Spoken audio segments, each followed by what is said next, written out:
Welcome to Project Greenprint. I'm Kristen Keogh. The mission of this program is to serve as a space to talk about sustainability in our community and help you rethink your habits so you can be part of the solution through action. Today's conversation I'm so excited about. It's all about our beautiful Arizona desert. And I want you to meet our guests. We have Vicki Preston, who is the president and CEO at Desert Foothills Land Trust, and Bob Fox, who's the co-founder of Wild at Heart. And you can see here, Bob has a friend that he brought with him who we will get to meet. I'm so excited that she is here with us. And I'm thrilled that we're having this conversation because it means so much to me. I know it means so much to many of you because we love our Arizona desert. I am so passionate about the outdoors and the desert dwellers who we get to enjoy when we get a peek of them, like Tawny here, who again we'll learn more about. But we really want to focus in on talking about what your organizations are doing, because this is an interesting time in Arizona. We have so much growth and we have so much that we love and want to protect. So Vicki, let's talk about your organization. What areas do you work to protect and what does that look like for you and your team? Right, thanks. And I too obviously share a passion for the desert.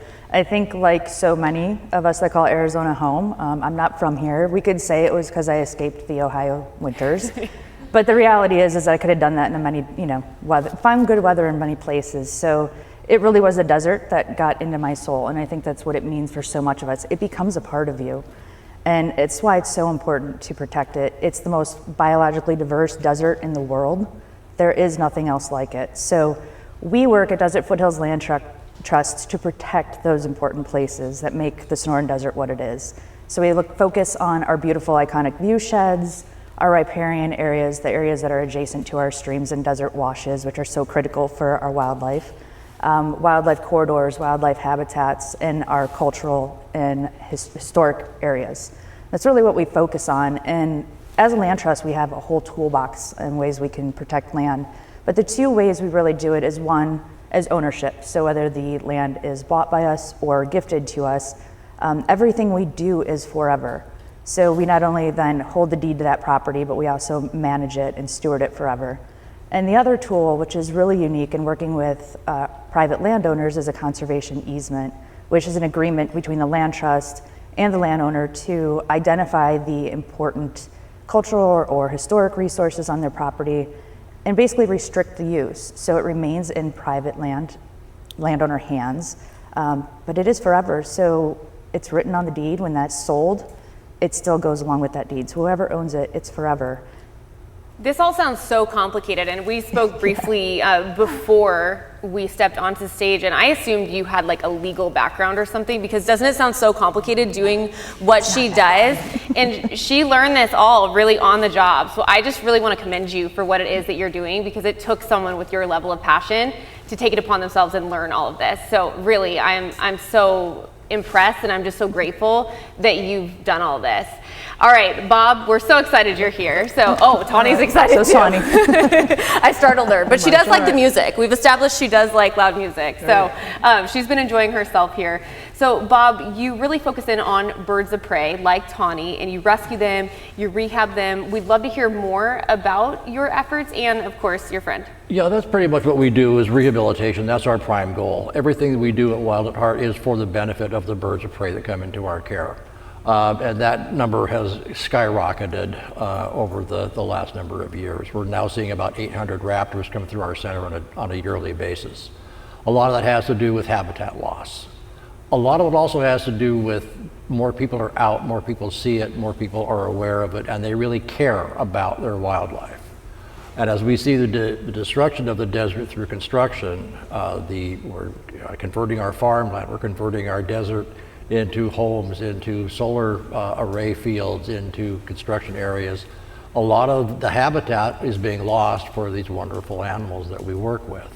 Now, Tawny is a burrowing owl, and they are a very unique species in that they live underground. The only owl in the world that does. And because of that, they are at great risk from development. So Wild at Heart has developed a program over the years that allows us, with permits from U.S. Fish and Wildlife Service, to go out and actually rescue them from construction sites and then we actually build artificial burrow systems for them in areas that aren't going to be developed. It's a huge program, and we wouldn't be able to do it without the help and the willingness of the development community, because they've been very positive in making sure that these birds and other wildlife is really taken care of. Wow, it's incredible hearing all of that. And first of all, I didn't know there were any owls that lived underground, so this is very cool. Definitely explains the name, burrowing owl, and what an incredible undertaking. Vicki, for you, collaboration has to be so important. You know, we're talking about these development companies. How has all of this growth in Arizona impacted you and your team, and what does that collaboration look like? Yeah, it's no question, without partnerships, we wouldn't be able to do this. It's amazing to think that they're projecting that the population of Arizona will double by 2050. It's almost unfathomable. So that's why it's so critical to really, you know, while we welcome our new neighbors, to really focus on smart growth, you know, identifying the critical wildlife habitats and ensuring we stay ahead of those bulldozers and protect them. And again, it would not be possible without partnerships. Like most nonprofits, we are a tiny organization with a huge mission. You're looking at almost the whole staff. So it's so important, partnerships. And like Bob said, working with developers has been really key. In fact, some of our conservation properties were done in conjunction with developers, working with them to identify those critical habitats that need preservation and those that can be developed. And really moving forward, that's going to be key. It's focusing on the smart growth partners, whether it's developers, our communities, our other nonprofits. It really is just about the awareness, knowing that, you know, there are properties out there that really need protection for little guys like our little burrowing owl here. Yeah. Bob, what are those conversations like for you when you're working with developers or even cities? Well, it really is interesting, because a lot of what we get is comments from people. People love, especially the little burrowing owls. So they're the first ones to contact us sometimes. Oftentimes the developers will call me even before they buy properties. They go out and survey, do we have owls there? I work with a couple of the different municipalities, and they have projects already in place, programs to make sure that these guys are taken care of. So we are an organization that when we founded, my wife and I decided we're going to answer our phone 24 hours a day, 7 days a week. And the reason we do that is phone tag is difficult. And if you are a family, you've got an injured animal in your care, you're trying to find help for it, that nobody calls you back, or it takes days or hours, that's a very traumatic experience. Mm-hmm. And we want people to have a sense that someone cares. And even if it's something that we can't deal with, we can always forward that on to someone else, give them at least some comfort, tell them what to do, how to handle it. So at least they know that their efforts are not in vain. And that all goes back to what people care about, and it's about animals. In the early part of the show, you talked with PetSmart and how much people care about their pets. People have that innate relationship with wildlife, with animals, and we just need to get more of that with each other.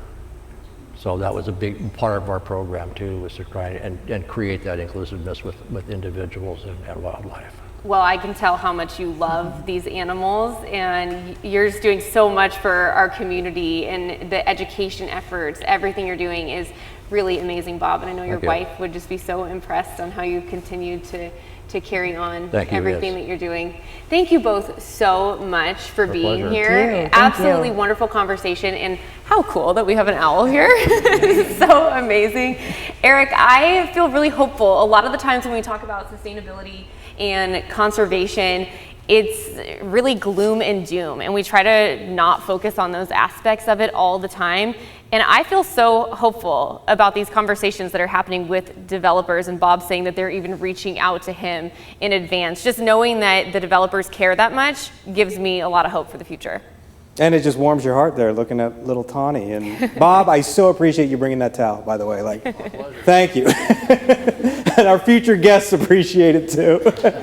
I saw Tawny. Are we okay to applaud around Tawny? Are we okay? It's all right. All right. We A love round you, of applause Tawny. for everybody on that. Yes. Thank you guys so much.